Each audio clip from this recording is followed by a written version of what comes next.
What is going on, everybody? Welcome back to the channel and happy New Year's Eve and happy New Year's for the people who live on the west part of the world who it might already be New Year's for. Hope everybody had a great 2024. Hope everybody has a great 2025. We're going to rank 2024's Marvel projects. Now, notice I'm not just saying Marvel Studios projects, but we're going to talk about the two from Sony as well, which is going to kick us off at the very bottom, Madam Web.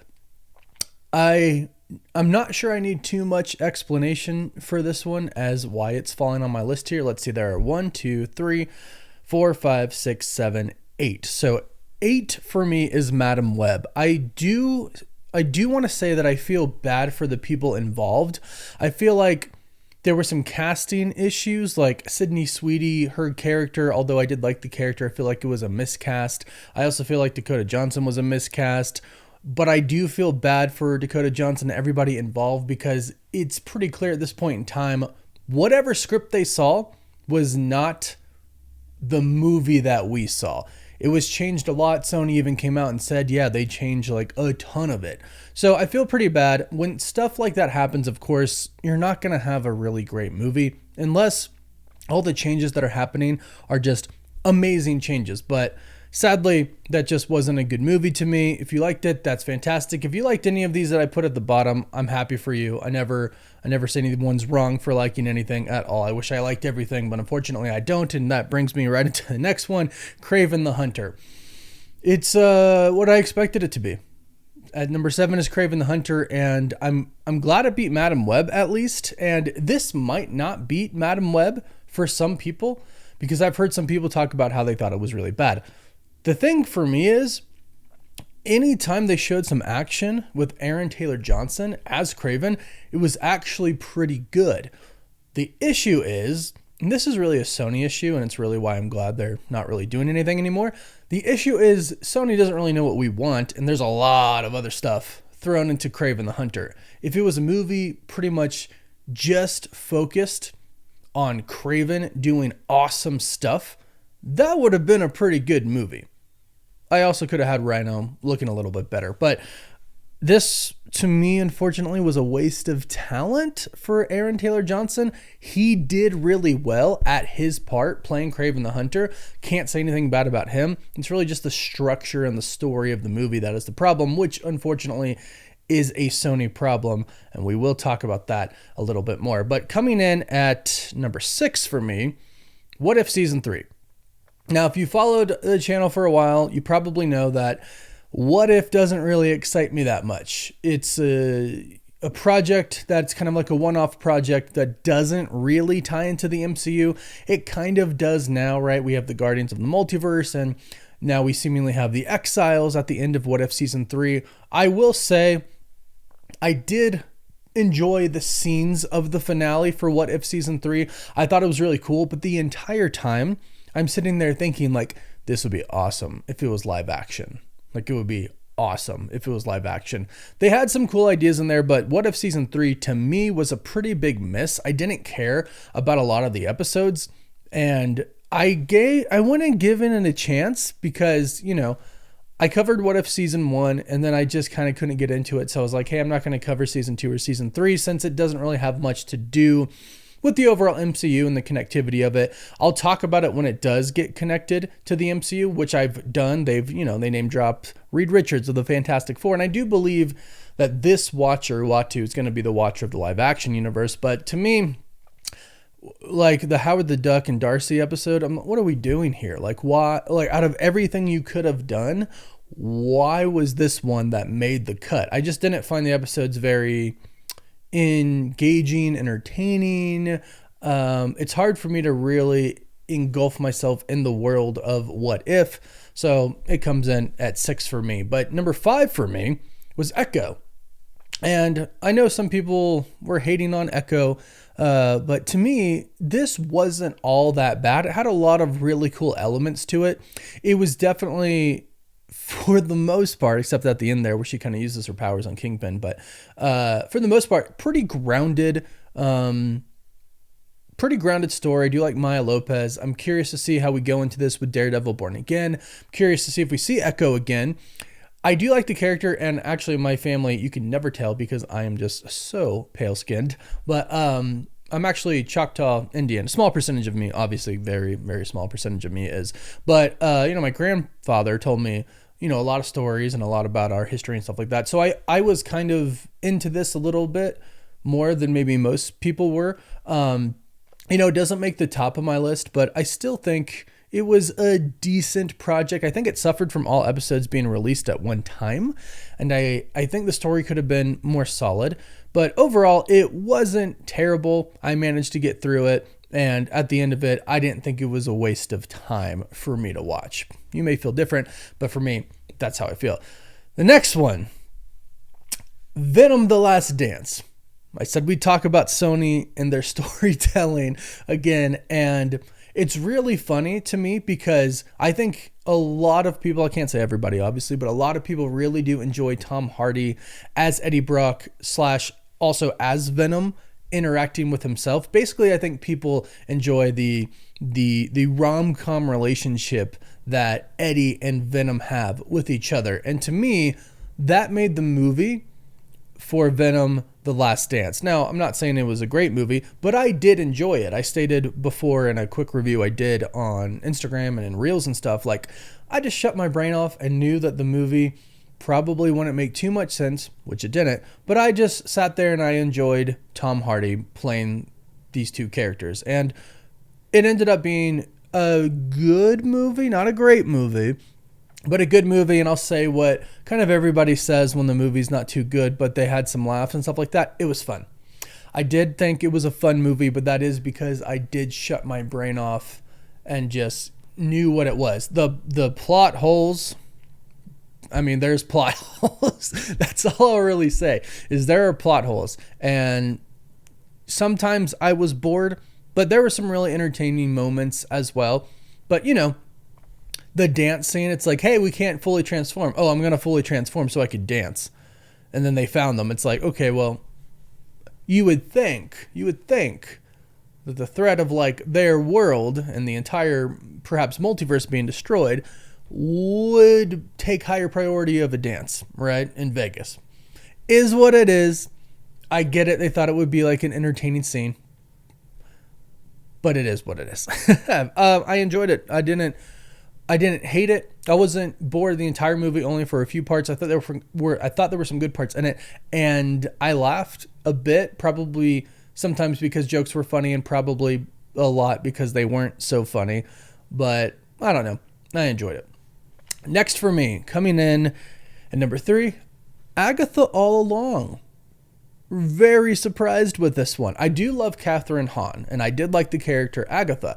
I just didn't know where they were going to go with this, like a spin-off essentially of the Scarlet Witch, right? WandaVision. Wasn't really sure what was going to happen. And actually, if you caught my review in the beginning, before it came out, I only did a review in the first 2 episodes because that's all I watched.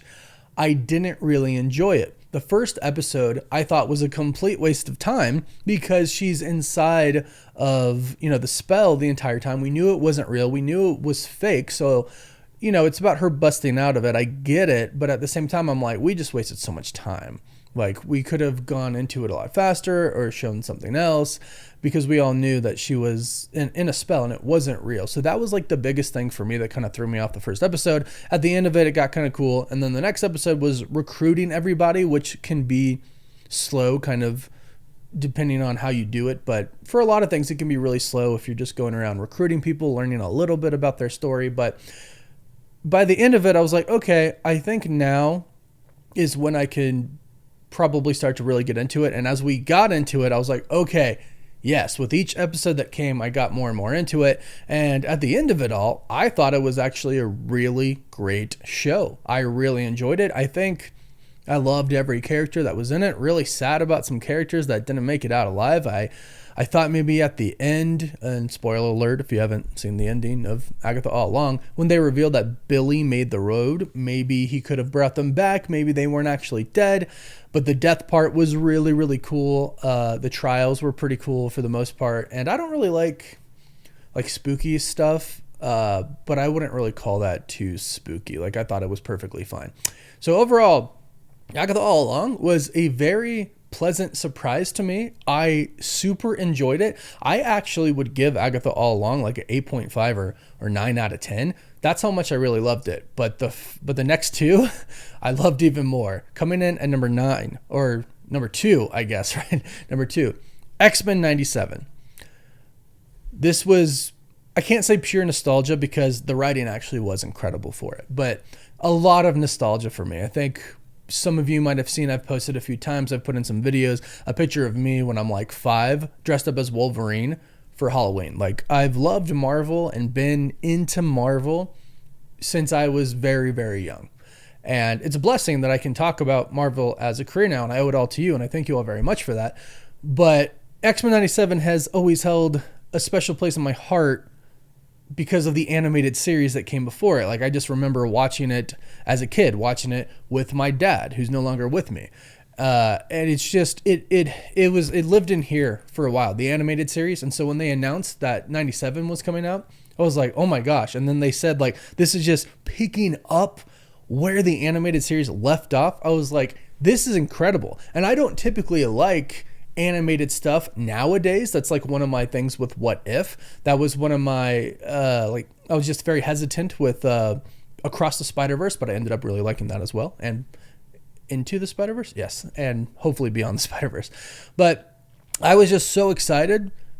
And then when I saw like the first, I can't remember how many episodes I got the screeners for, but when I saw the first couple of episodes, I was like, everyone's gonna love this. Like, whether you watch the original animated series or not, you're going to love this show. And I think a good majority of the people really did love the show. For me, everything was there. Like, everything was there. There was writing, like the story was fantastic. There was the drama with like the love triangle. I mean, there was twists with everything with Mr. Sinister. We had the Sentinels, like, and the giant Sentinel, like Cable. It was pretty gnarly. And I gotta say, they did my boy Scott Summers some good old justice in this in these shows. They really showed how awesome Cyclops could be, which I really, really loved. And to this day, I still think in my head sometime where he says to me, my X-Men, when he lands with the laser blast, like kind of catching himself. It was awesome. It hit everything for me. It was nostalgic. It was funny. It was super dramatic at times. The story was fantastic. It had twists that threw you off and you're just like, whoa, what's going on? And it ended in a way that didn't piss me off, but made me really excited to see what comes next. So for me, number 2 spot, X-Men 97. I truly loved it. Sorry, I keep hitting the microphone. But number 1, I think everybody probably knows what number 1 is. I think it might be number 1 for a lot of people. Deadpool and Wolverine. Now, it's funny because the story isn't all there for Deadpool and Wolverine. I think the story could have been better, but Deadpool and Wolverine did something for me and probably a lot of you that I feel Marvel hadn't done incredibly well in a very long time. They kind of just gave me what I wanted from a Marvel film. I wanted action. I wanted to see like these superheroes that I know and love do superhero things on screen. And when you have a movie called Deadpool and Wolverine, you want to see them fight. I actually think we could have seen them fight a little bit more. The fights we did see were pretty epic when they fought each other. It was cool. And like the whole idea of having them fight in a van is kind of funny. And I actually really liked it. And then at the end where like he wraps Deadpool up with like a bunch of seatbelts, I thought it was really funny. But the action for the entire movie was fantastic. I loved it. Combine that with the comedy and 2 characters that I really, really love, plus the other cameos that came in. I'm like, that's really what I love, right? And I'm not saying that I need cameos in a movie. I think it would have still been fantastic without a bunch of cameos in it. The cameos did add to it because they were meaningful, right? X-23, that was super meaningful because of Logan, right? When Blade showed up, I lost it. I can't believe they had Wesley Snipes back. When he showed up, I was like, no way. And I had like heard, obviously, reports and rumors that he was, could show back up. I don't know why. I'm so engulfed in the movie when I'm watching it. I completely spaced it. When he showed up, I like lost my mind. Jennifer Garner coming back as Elektra is really cool, but I pretty much knew that was happening. Still cool. Didn't know about Wesley Snipes, but then Channing Tatum's Gambit, I kind of knew, right? I had heard the rumors. It wasn't confirmed, But then the accent and the jokes that came along with it cracked me up. So to me, that's really what it was. It was actually quite touching and sentimental. It really was. I did enjoy that about it. I actually enjoyed the villain. I thought we should have got more of her. But I think it's kind of hard when she's so powerful to give more of that, because it's not much of a fight. Like, I think they did the fight right. Like, I wasn't there, sadly. They fought the villains' henchmen, right? The ones who, some of them have powers, and it made for really cool, like Azazel and stuff like that. It was really cool. But of course, it's like you fight Cassandra Nova, like you pretty much lose. That's why she's in charge of everybody there, right? That's why she's the boss. But overall, Deadpool and Wolverine, it gave me everything I wanted. The story wasn't 100% there, but it was still a decent story, right? But everything else, the action, the comedy, the heartfelt moments, the cameos coming in, and the big fights and stuff like that. I mean, that's what I want from a Marvel movie, right? And it had a lot of serious tones, which is interesting because it had a lot of funny moments, but I think there's a lot of serious tones that can be lost nowadays with a bunch of jokes. And many times in the movie, I think the serious tones stayed even though there were some jokes thrown in, rather than like, we're just going to cut away from the seriousness and just turn it into a joke. I don't feel like they did that. I feel like the jokes, or not even the jokes, like why it was funny, didn't take away from how serious it was. Like when when Deadpool is talking about, I know Magneto's dead, but I bet his helmet's here. And they're like, nope, Cassandra melted. And he's like, ah! Like, that's funny, but that's real. Like, he's yelling because he's pissed. Like, that was the way to kill him. They don't have it. He's mad, right? So I feel like they did a really good job of balancing a lot. The storytelling could have been slightly better, which would have gave us a perfect movie. But to me, this movie is still, I mean, Hugh Jackman's Wolverine came back. Channing Tatum was Gambit. Wesley Snipes came back. Didn't forget, like, a lot of the people from, older X-Men movies. Pyro came back, and it was funny, and we had Dogpool. And yeah, I mean, that's all I really have to say about it. But that's my list for 2025. What's funny is when I made this list, I was like, oh my gosh, this was 2025? Or sorry, 2024. That's my list for 2024. And when I made it, I was like, Madam Web was 2024? Like, I don't feel like Madam Web was 2024. Even X-Men 97, I was like, wait a minute. This came out this year? I feel like it was a very long year.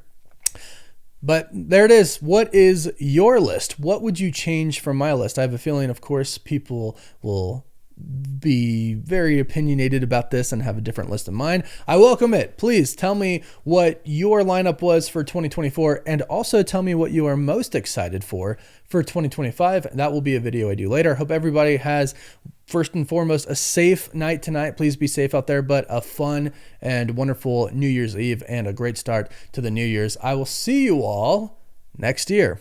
Woof woof.